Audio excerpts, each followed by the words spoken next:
வணக்கம். இன்று காதலர் தினம். அனைவருக்கும் காதலர் தின நல்வாழ்த்துக்கள். என்னடா காதலர் தினத்துல இவங்க பேசுறாங்களே! வழக்கமா கொள்கை அரசியல் பேசிக்கிட்டு இருந்தவங்க, காதலர் தினத்துக்காக வீடியோ போடுறாங்களே அப்படின்னு இந்த வீடியோவ பார்க்கக்கூடியவங்க எல்லோருக்கும் தோணலாம்.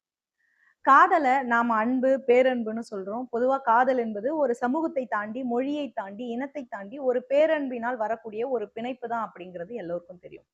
பொதுவா எங்களுடைய தனிப்பட்ட வாழ்க்கையோட விஷயங்கள பொது தளத்துல பகிர்ந்துக்க கூடாதுன்னு நான் முயற்சி பண்ணுவேன்.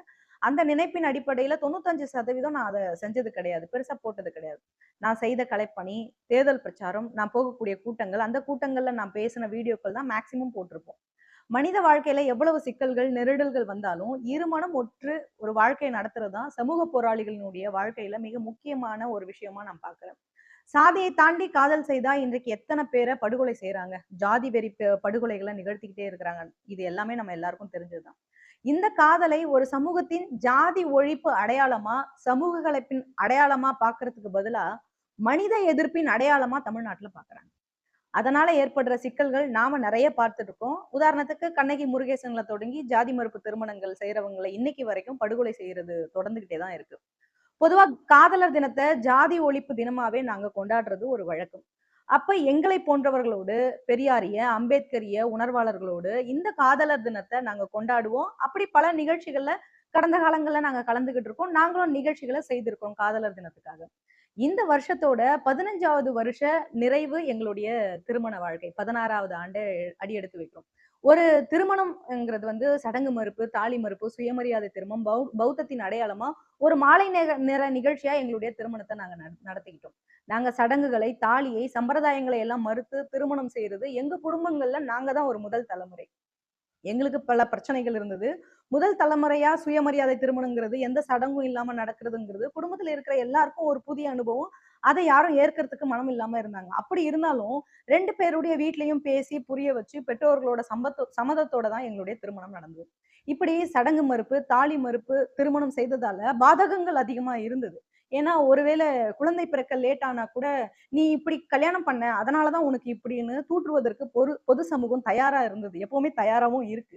அது மட்டும் இல்லாம திருமணமான பொண்ணு மெட்டி போடணும் கால்ல, நெத்தியில குங்குமம் வைக்கணும் அப்படின்னு சமூகத்துல ஒரு பிரச்சனை இருக்கு. ஏன்னா, அந்த பிரச்சனைய நாங்களும் அனுபவிச்சிருக்கோம். ஏன்னா எங்களுக்கு சொந்த வீடு கிடையாது. ஒரு கைப்பிடி மண்ணு கூட சொந்தம் கிடையாது. நாங்க ஒரு ஒரு நாடோடி வாழ்க்கை தான்.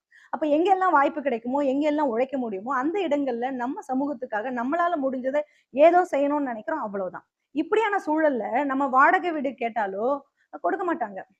"ஏன் பொட்டு வைக்கல?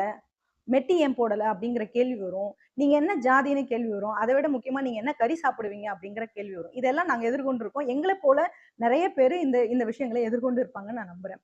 அப்ப நாம ஒரு அம்பேத்கரிஸ்ட்டா, பெரியாரிஸ்ட்டா இருந்துகிட்டு, இந்த கருத்துக்கள பேசுறதுனால நம்முடைய ரத்த உறவுகள் பெருசா நம்மகிட்ட உறவு கொள்ள மாட்டாங்க. சுயமரியாதை திருமணம் செய்பவர்களோட பெரிய நட்பு வச்சுக்க மாட்டாங்க. நம் நமக்கு இருக்கிற ஒரே உறவு சமூக உறவு தான். அப்ப இந்த சமூக உறவின் பால் நாம எப்படி வாழுறோம், அவங்க நமக்கு எவ்வளவு நட்பா இருக்கிறங்கிறது தான் ரொம்ப முக்கியம். நாங்க அப்படிதான் அம்பேத்கரிஸ்டாவோ, பெரியாரிஸ்டாவோ சமூகத்துக்கு உழைக்கிறவங்கள நாங்க அதிகம் நம்புவோம். அவங்களோட தான் உறவு முறைகளா பழகுவோம். அப்படி நம்பி பழகுன சில மனிதர்கள் சில நேரங்கள்ல அந்த நம்பிக்கை வந்து பொய்த்து இருக்கு. சில நேரங்கள்ல ஜெயித்தும் இருக்கு. சாதி மறுப்பு திருமணம் செய்தாலோ, இல்லாட்டி சடங்கு மறுப்பு திருமணம் செய்தாலோ, இல்ல தாலி மறுப்பு திருமணம் செய்தாலோ, பொதுவா இங்க ஒரு கருத்து ஒண்ணு உலாவிக்கிட்டு இருக்கு. இப்படி திருமணம் செய்றவங்க நீண்ட நாள் ஒற்றுமையா வாழ மாட்டாங்க. சீக்கிரமா இவங்க பிரிஞ்சிருவாங்க அப்படிங்கிற ஒரு கருத்து பொது சமூகத்துல முன்வைக்கப்பட்டுக்கிட்டே இருக்கு. இப்படி ஒரு திருமணம் செய்றவங்களுடைய வாழ்க்கை ரொம்ப குறுகிய காலங்கள்ல நீர்த்து போயிடும் அப்படிங்கிற ஒரு எண்ணப்போக்கு தொடர்ந்து இருந்துகிட்டே தான் இருக்கு. அப்ப இந்த மாதிரியான எண்ணப்போக்கு, இந்த மாதிரியான ஒரு சிக்கல் நம்முடைய வாழ்க்கையில வந்துவிடக் கூடாதுன்னு நாங்க ரொம்ப முக்கியமா, கவனமா இந்த விஷயத்த கையாண்டோம். கொள்கை பேசுறவங்களே இப்படிதான். அவங்களுடைய திருமண வாழ்க்கை நல்லா இருக்காதுங்க. அவங்க இப்படிதான் ஒரு முரண்பட்ட வாழ்க்கைய தான் வாழ்வாங்க அப்படிங்கிற ஒரு எண்ணத்த உடைக்கணுங்கிறதே நாங்க முதல்ல முயற்சி பண்ணோம். என் கணவர் ஒரு சமூக வாழ்க்கையில இருந்தாலும் கூட, ஒரு பெண்ணை சமூகத்திற்கு பணி செய்ய வைக்கணும், முன்னேற வைக்கணும் அப்படிங்கிறது தான் அவருடைய அடிப்படை கருத்தா இருந்தது. ஏன்னா, அவர் ஏத்துக்கிட்ட தலைவர்கள் வழியில நடக்கணும்னு நினைக்கக்கூடிய ஒரு மனிதர். குறிப்பா மாண்யவர் காஞ்சிராம் அவர்களுடைய மாணவரா இருந்து களமாடியவர். அதன்படி அவருடைய வாழ்க்கை துணையாவது இந்த சமூகத்துக்கு தயார்படுத்தணும் அப்படின்னு சொல்லி, என்னை சமூக வாழ்க்கைக்கு கொண்டு வந்தவரே அவர்தான். அப்படிதான் நாங்க இருவரும் களத்திலயும், குடும்ப வாழ்க்கையிலும் பயணிச்சுக்கிட்டு இருக்கோம் ஒண்ணு போல. அப்போ 2007ல தொடங்கின எங்களுடைய வாழ்க்கை பயணம் 2010ல திருமணமா அடுத்த நிலைக்கு போச்சு. நாங்க பொது வாழ்க்கைக்கு வந்ததே என்னுடைய கணவர் ஜெயக்குமார் என்கிற வெற்றி செல்வன் அவர்களால தான். நிறைய பேர் சொல்லி கேள்விப்பட்டிருக்கிறேன். சென்னையில இருக்கிறவங்களுக்கு சாதிய தீண்டாமை பிரச்சனைகள் இருக்காதுன்னு சொல்லுவாங்க. என் விஷயத்துல அப்படி கிடையாது. சாதிய தீண்டாமைக்கு நான் பயங்கரமா ஆளாகியிருந்தேன். நான் நிறைய அத இன்னல்கள சந்திச்சேன். இந்த தீண்டாமைய நான் அனுபவிச்சதுனால, எனக்கு இயல்பா இந்த சமூகத்துக்கு மேல ஒரு கோவம் இருந்தது. அந்த கோவத்தை முறைப்படுத்தி, பல தலைவர்களுடைய வரலாறுகளை என்னை படிக்க வைத்து, அதற்காக என்னை இயங்க வைத்து, பறையடிக்க கத்துக்கிறதுல இருந்து சமூக களத்துக்கு களமாடுறது வரைக்கும், ஒரு ஆண் ஒரு கருத்த சொல்றது, ஒரு பெண் ஒரு கருத்த சொல்றதுக்கும் வித்தியாசம் இருக்கு. எளிமையா பொதுமக்களுக்கும், சாதாரண மக்களுக்கும் போய் சேரும் அப்படின்னு தொடர்ச்சியா என்ன ஊக்கப்படுத்திக் கொண்டிருப்பவரே என்னுடைய தோழர் வெற்றி செல்வன் தான். என்னுடைய எல்லா வெற்றிக்கு பின்னாடியும் என்னுடைய வெற்றி செல்வன் அவர்கள் தான் இருக்கிறார். எனக்கு வரக்கூடிய பேரும் புகழும் அவருடையதா நினைக்கக்கூடியவர். நானும் அவரை போலதான். அவருக்கு ஒரு உற்ற தோழரா, நண்பரா இது நாள் வரைக்கும் இருந்திருக்கேன். அது மட்டும் இல்லாம கொள்கை பேசுற நம்மள, அம்பேத்கரை பேசுறவங்க, பெரியார பேசுறவங்க, ஜெய்பீம் சொல்றவங்களோட வாழ்க்கை இப்படிதான் இருக்கும் அப்படின்னு மத்தவங்க நம்மள எதிர்மறையான ஒரு உதாரணமா காட்டிடக்கூடாது அப்படிங்கிறது எங்களுடைய வாழ்க்கையில இருக்கவே கூடாதுன்னு நாங்க திட்டம் போட்டோம். அதன்படிதான் எங்களுடைய வாழ்க்கையை நாங்க நடத்திக்கிட்டு இருக்கோம். அதற்கான புரிதலோடு தான் இது நாள் வரை எங்களுடைய வாழ்க்கையை நாங்க வடிவமைச்சு கடத்திக்கிட்டே இருக்கிறோம்.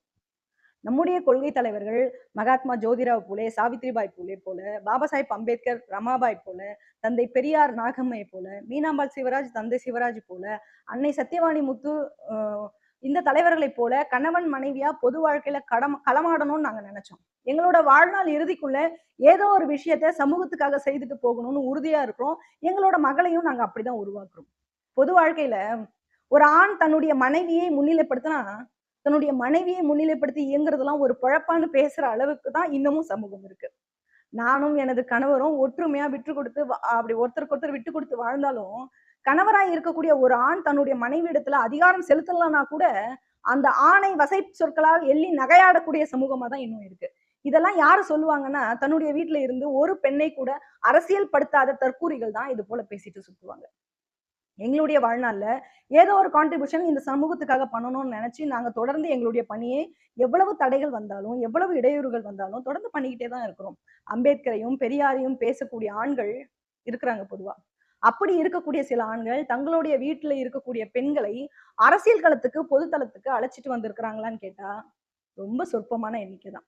ஒருவேளை பொதுக்களத்துக்கு அழைச்சிட்டு வந்தாலும் தன்னை மேம்பட்டவனா காட்டிக்கொள்ள பெண்களை அழைச்சிட்டு வருவாங்களே தவிர, அப்படி பொது வாழ்க்கைக்கு அழைச்சிட்டு வர பெண்களை ஒரு டம்மியா இருக்கணும் தான் அந்த ஆண்கள் நினைக்கிறாங்க. உதாரணத்துக்கு நான் சொல்றேன், நிறைய பேர் நீங்க பார்த்திருக்கலாம். ஊராட்சி மன்ற தலைவரா பெண்கள் இருப்பாங்க. ஆனா அவங்க கணவர்கள் தான் அங்க அதிகாரத்துல உட்கார்ந்துகிட்டு கோல வச்சுக்கிட்டு இருப்பாங்க. அப்போ பெண்களை ஒரு பொம்மையா தான் எல்லா சாதி ஆண்களும் பயன்படுத்துறாங்க அப்படிங்கிறத நான் புரிஞ்சுக்கிறேன். அப்ப இப்படி இருக்கக்கூடிய ஆண்கள் மத்தியில தன்னுடைய மனைவியினுடைய வெற்றியை தன்னுடைய வெற்றியா ஒரு கணவன் வந்து கொண்டாடுறது இருக்குல்ல, அப்படியான ஒரு இணை கிடைக்கிறதுலாம் சாதாரணம் இல்ல. அது உண்மையான நேசிப்பின் புரிதல் அடிப்படையில தான் அமையும். என்னங்க உங்களுக்குள்ள மிஸ் அண்டர்ஸ்டாண்டிங்கே வந்தது இல்லையா? சண்டை வந்தது இல்லையான்னு தோணும். எல்லோருக்கும் வாழ்க்கையில ஏதோ ஒரு பிரச்சனை வந்திருக்கும். அப்போ எங்க வாழ்க்கையிலும் அப்படியான பிரச்சனைகள் வந்தது. சண்டைகள் வந்திருக்கு, முரண்பாடுகள் வந்திருக்கு, வாக்குவாதங்கள் நடந்திருக்கு, எல்லாமே நடந்திருக்கு. இது எல்லாம் இது எல்லாம் கணவன் மனைவி வாழ்க்கையிலும் நடக்கிற ஒரு விஷயம் தான். இது வந்து பெரியவர்களால நிச்சயிக்கப்பட்ட திருமணத்துல இது நடக்காது, இந்த கல்யாணத்துலதான் இது நடக்குது அப்படிங்கிறதெல்லாம் கிடையாது. எல்லா திருமணத்திலும் கணவன் மனைவிக்கு கருத்து வேறுபாடுகள் இருக்கும். எந்த திருமணமா இருந்தாலும் மனமொற்றி இருவரும் புரிதலோடு பயணிக்கும் போதுதான் அந்த திருமணம் வெற்றிகரமான திருமணமா அமையுங்கிறது தான் என்னுடைய வாழ்க்கையில இருந்து நான் சொல்லணும்னு நினைச்ச ஒரு விஷயம். பெண்ணோ ஆணோ எனக்கு ஒரு ஈர்ப்பு இருக்கு, அதனால காதலர் தினத்தை நாங்க கொண்டாடுறோம்னு ஒரு கமர்ஷியலா விளம்பரத்துக்காக செய்யாம உண்மையான நேசிப்போட செய்யுங்க, உண்மையான நேசிப்போட இருங்க. உண்மையாவே இந்தியாவில தான் காதல் அதிகமா செய்ய வேண்டிய தேவை இருக்கு. மனிதர்களை மனிதர்கள் காதல் கொள்வதுதான் இங்க எல்லாவற்றையும் உடைக்கும், குறிப்பா ஜாதியை உடைக்கும். இந்த பரஸ்பர அன்புதான் சமத்துவத்தை, சமூக நீதியை, ஜனநாயகத்தை உருவாக்குற இடத்துல இருக்கு. அப்போ பாபா சாஹிப் அம்பேத்கர் ரமாபாயை போல, ஜோதிராவ் பூலே சாவித்ரிபாய் பூலே போல, காரல் மார்க்ஸ் ஜென்னியை போல, அன்னை மீனாம்பாள் சிவராஜ் போல, அன்னை சத்தியவாணி முத்து போல இணை பிரியாமல் சமூகத்துக்காக ஏதோ ஒரு பணியை செய்யணும் தான் நாங்க முயற்சி பண்ணிக்கிட்டே இருக்கிறோம். நிச்சயமா எங்களுடைய வாழ்நாள்ல, எங்க வாழ்நாள் இறுதிக்குள்ள ஏதோ ஒண்ணு இந்த சமூகத்துக்காக நாங்க செய்துவிட்டு தான் போவோம். இந்த காதலர் தினத்துல இன்னும் பல பேர் இணையர்களா பெண்களை ஊக்கப்படுத்துகிற ஆண்கள் அதிகமா வரணும். ஏன்னா பெண் சமூகத்தை முன்னேற்ற வேண்டிய இடத்துல ஆண் சமூகம் தான் இருக்கு. பெண் சமூகத்தை முன்னேற்ற வேண்டிய இடத்துல ஆண் சமூகம் தான் இருக்குது.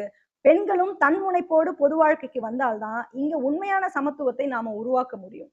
இந்த காதலர் தினத்துல ஜாதி, மதம், மொழி, இனம், நாடு கடந்து காதல் செய்வீர். அனைவருக்கும் காதலர் தின நல்வாழ்த்துக்கள். நன்றி.